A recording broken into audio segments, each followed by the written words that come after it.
नमस्कार दोस्तों, हर हर महादेव। ओम नमः शिवाय श्री शिवाय। नमस्तुभ्यम दोस्तों। अगर आप हमारे चैनल पर नए हैं तो हमें सब्सक्राइब जरूर कर ले ताकि आने वाली वीडियो आपको जल्दी से मिल सके।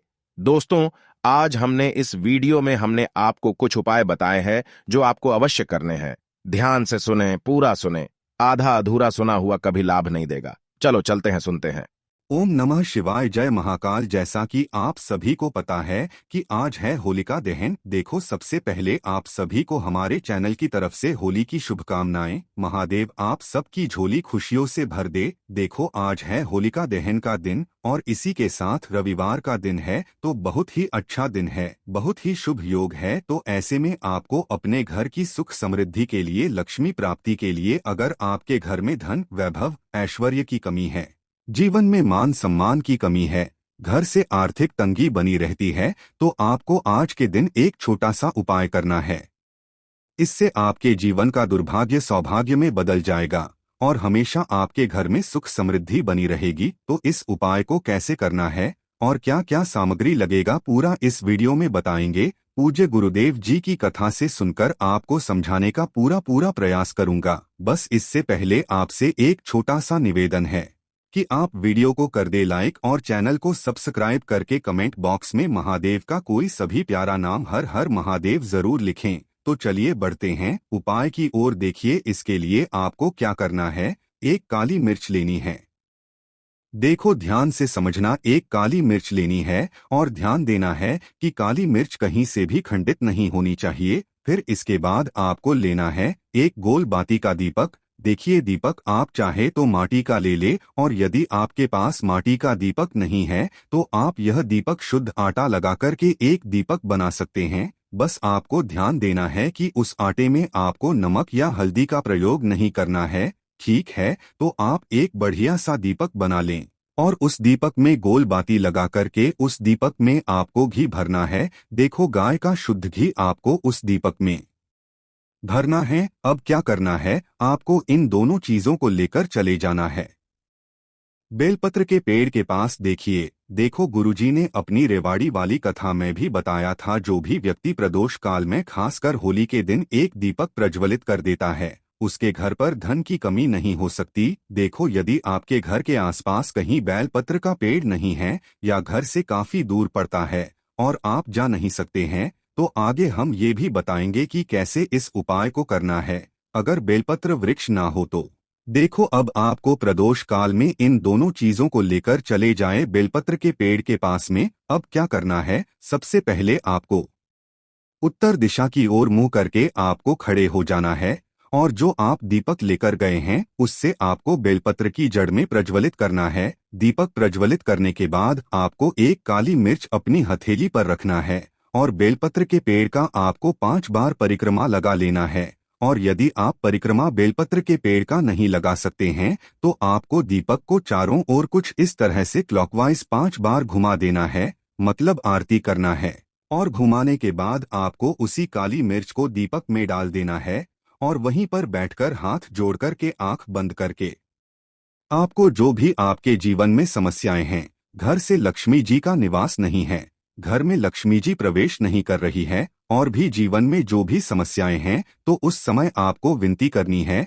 ठीक है, अब इसके बाद यदि आपके घर के आसपास कहीं बेलपत्री का पेड़ नहीं है तो आपको इन सब चीजों को लेकर चले जाना है शंकर जी के मंदिर में। और शिव जी के मंदिर पहुंचकर आपको क्या करना है, आपको इसी एक दीपक को आपको शंकर जी के मंदिर की जो चौखट होती है ना, वहां पर आपको इस दीपक को जलाना है। और दीपक जलाते समय आपका मुख उत्तर दिशा की ओर होना चाहिए। दीपक जलाने के बाद आपको क्या करना है, एक काली मिर्च अपनी हथेली पर रखना है और आपके जीवन में जो भी समस्याएं हैं, चाहे वो समस्या परिवार को लेकर हो या फिर धन को लेकर हो, वो अपनी वह समस्या बोलनी है। और बोलने के बाद आप उसी काली मिर्च को दीपक में डाल देना है और आपकी कामना पूर्ण हो जाए, घर में लक्ष्मी जी का निवास हो, ऐसी कामना आपको कर लेनी है। देखिए, शंकर जी की मंदिर की जो चौखट होती है ना, उसमें 33 कोटि देवी देवता निवास करते हैं। यदि आप वहां पर दीपक जलाते हैं तो इससे भगवान शिव तो प्रसन्न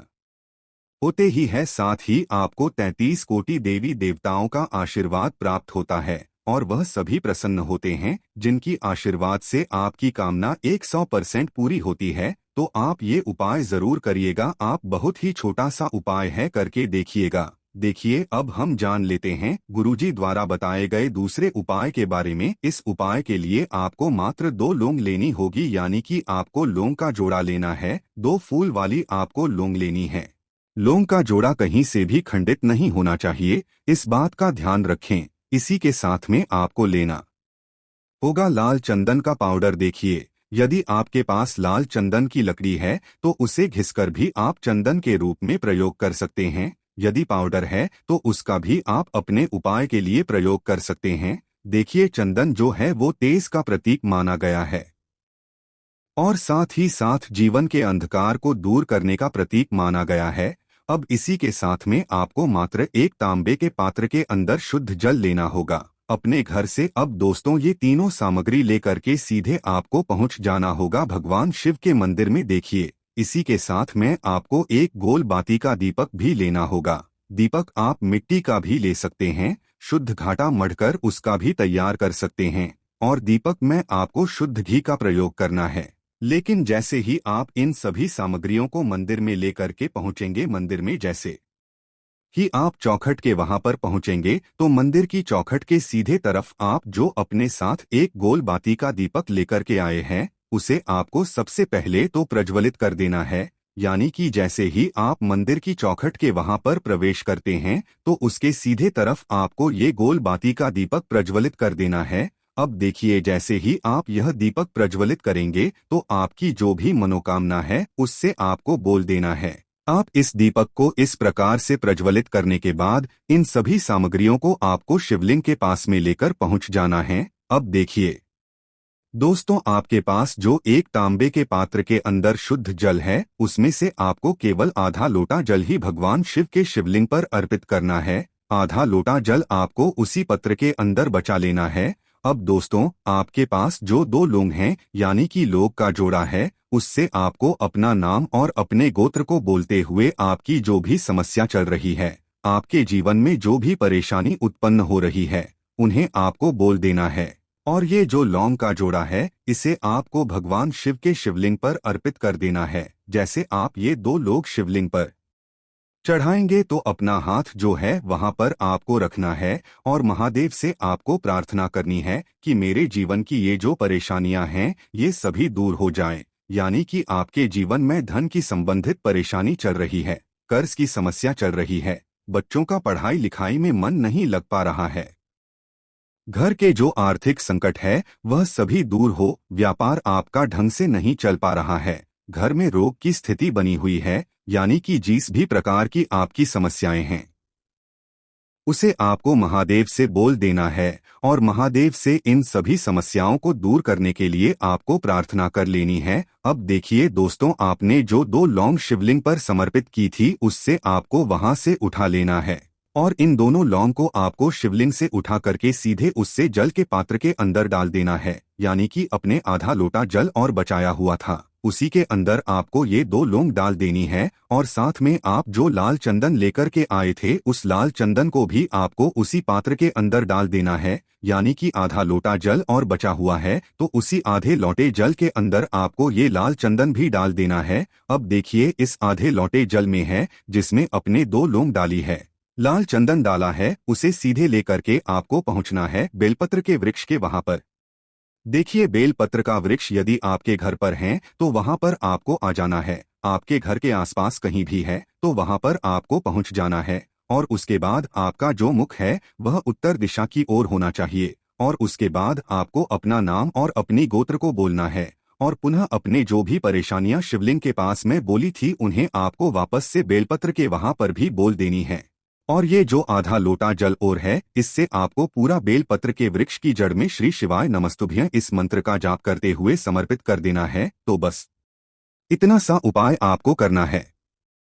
जो भी आपकी परेशानी है, समस्या है, उससे महादेव निश्चित ही दूर करेंगे। अब दोस्तों, हम जान लेते हैं तीसरे चमत्कारी और विशेष उपाय के बारे में। देखिए, ये उपाय बहुत ही चमत्कारी है क्योंकि इस उपाय से आपके जिम्मे तेज की वृद्धि होगी, यानी कि जीवन से जितना भी अंधकार ही वो सभी दूर होगा। तो इस उपाय के लिए आपको मात्र एक गुड़ का टुकड़ा लेना है। गुड़ का टुकड़ा आपके जीवन में तेज की वृद्धि करता है और साथ ही साथ आपके जीवन से जो अंधकार है उसे दूर करता है। इसी के साथ में आपको एक चावल दाना यानी कि अक्षत का दाना लेना है। ये चावल का दाना आपके जीवन में सुख शांति को लेकर के आता है। आपके जीवन में धन की जितनी भी परेशानियां हैं उन्हें समाप्त करता है। इसी के साथ में आपको मात्र एक हरा मूंग लेना है। हरा मूंग जो है वह बुध ग्रह को प्रसन्न करता है। देखिए, हरे मूंग का उपाय करने से बुध ग्रह मजबूत होता है और बुध ग्रह के मजबूत होने से बुद्धि, ज्ञान और विवेक की प्राप्ति होती है। तो ये तीनों ही सामग्री आपको एक एक लेनी है, यानी कि एक गुड़ का टुकड़ा, एक चावल का दाना, एक हरा मूंग आपको लेना है। देखिए, हरा मूंग का दाना और चावल का जो दाना है वो आपको साबुत लेना है, खंडित नहीं होना चाहिए। और इसी के साथ में आपको मात्र एक तांबे के पात्र के अंदर अपने घर से शुद्ध जल ले लेना है। देखिए, अब इन सभी सामग्रियों को लेकर के सीधे आपको पहुंच जाना है भगवान शिव के मंदिर में। आप ये उपाय सुबह से लेकर के शाम तक किसी भी समय कर सकते हैं, लेकिन रविवार के दिन ही आपको इस उपाय को करना है। तो सबसे पहले तो ये जो एक गुड़ का टुकड़ा है, एक चावल का दाना है और एक हरा मूंग का दाना है, उन तीनों को आपको उस जल के पात्र के अंदर डाल देना है। लेकिन यह जो उपाय है आपके जीवन की सारी परेशानियों को दूर करने के लिए होता है, लेकिन विशेष मनोकामना तीनों सामग्रियों से ही आपकी परिपूर्ण हो जाती है। देखिए, यदि आपके जीवन तेज होगा तो सभी आपसे वार्तालाप करेंगे, सभी आपसे बात करेंगे और आपका जो मान सम्मान है वह बढ़ता है। और चावल का जो दाना है वह धन में वृद्धि करता है, मन की शांति के लिए होता है। और हरा मूंग जो है वो बुद्धि, ज्ञान और विवेक की प्राप्ति के लिए होता है। अब देखिए, यह जो एक पात्र है इससे आपको भगवान शिव के शिवलिंग पर धीरे धीरे अर्पित कर देना है। श्री शिवाय नमस्तुभ्यं इस मंत्र का जाप करते हुए और तुमरुकेश्वर महादेव का मन में स्मरण करते हुए। लेकिन तुमरुकेश्वर महादेव का स्मरण करने से यह जो उपाय है और अधिक प्रभावशाली हो जाता है। तो तुमरुकेश्वर महादेव का स्मरण करते हुए यह उपाय करने से आपके जीवन में जो भी अशांति है वह सभी दूर हो जाएगी। तो इस प्रकार से आपको ये सुंदर सा उपाय कर लेना है। इसके बाद बात करते हैं चौथे उपाय की। देखो, ये उपाय बहुत ही अचूक उपाय है जो आपको करना है। देखो, इस उपाय के लिए आपको 2 दीपक लेने हैं। देखो, दोनों दीपक आपको मिट्टी के दीपक लेने हैं। उसके बाद आपको दोनों दीपक को प्रज्वलित करने के लिए आपको लंबी बाती लेनी है और ये दीपक घी और सरसों के तेल से दीपक प्रज्वलित करने हैं। ये सब लेने के बाद आपको लेना है एक कटोरी में कच्चा दूध थोड़ा सा लेना है। उसके बाद आपको लेना है एक लोटा जल। देखो, गुरुजी ने इस उपाय के लिए बताया है कि ये उपाय आपको प्रदोष काल में करना है। कहते हैं कि बेलपत्र के वृक्ष में प्रदोष काल के समय में महादेव वास करते हैं। उस समय हम कोई भी उपाय करते हैं तो उसका फल हमें अवश्य मिलता है।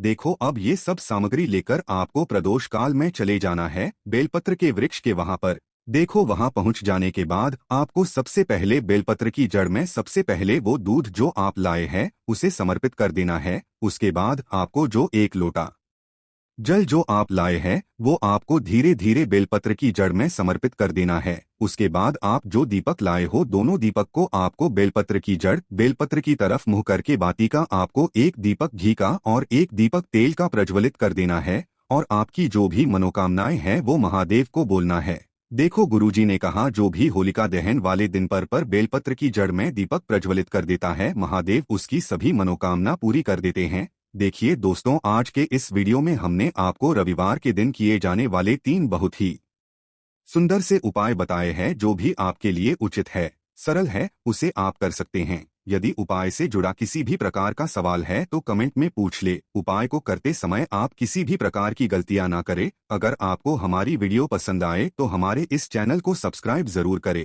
हर हर महादेव। ओम नमः शिवाय।